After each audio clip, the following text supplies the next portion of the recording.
Hi, I'm JD, and what we're going to be doing today is solving a absolute value linear inequality. So if you would, pause the video and see if you can try to do this one on your own.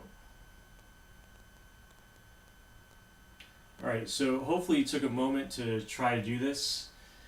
What you want to do is you want to isolate the absolute value bars. So first get this all by itself. So you do that by almost like solving for x, and you're treating this like x. So you want to add 7 to both sides.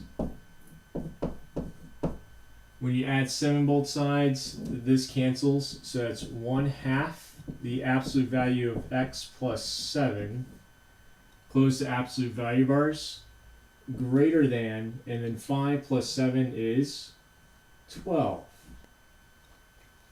Now, how can I get rid of that 1/2? So what's the opposite of 1/2? Well, you're multiplying it, so you want to get, you want to get 1. So to get this to be 1 in front of here, you just simply multiply it by 2. So you multiply this side by 2. That means you have to multiply this side by 2.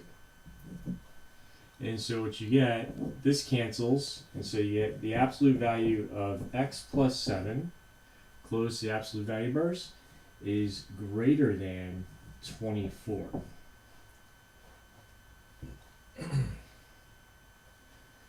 Now when you have this, this is when you want to split it up. Keep 1 the same, x plus 7, greater than 24. With the other inequality, switch it, switch the inequality sign and change this. So that would be x plus 7 less than negative 24. Alright, then what you want to do next is you want to solve for x in each of them. So here, you're going to subtract 7 from both sides.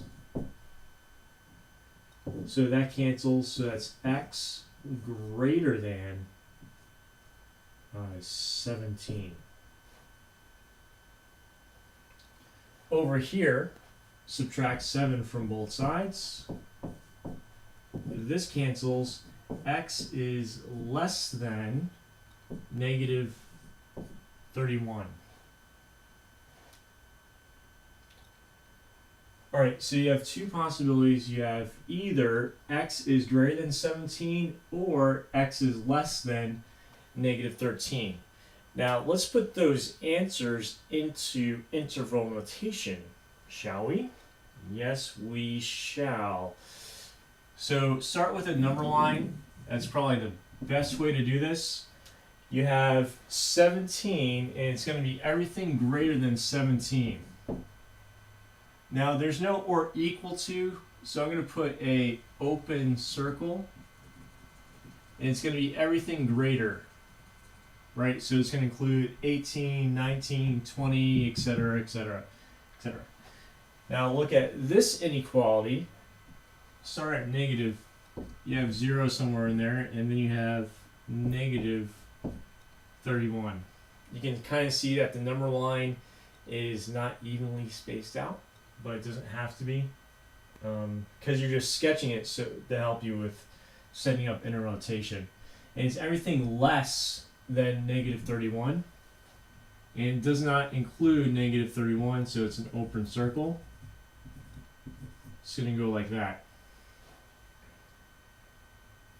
Alright, now when you do interrotation, as if you're reading a book, not in Hebrew but in English, because in Hebrew would be the opposite. From left to right. So you have negative infinity, comma. It's going to stop at negative 31. You're not going to include, you never include any infinity, it's always parentheses. Negative 31 is not included. So it's going to be a parenthesis, and it's or, so it would be in union with, and then 17, not including the 17, so again a parenthesis, all the way to positive infinity. And That's it.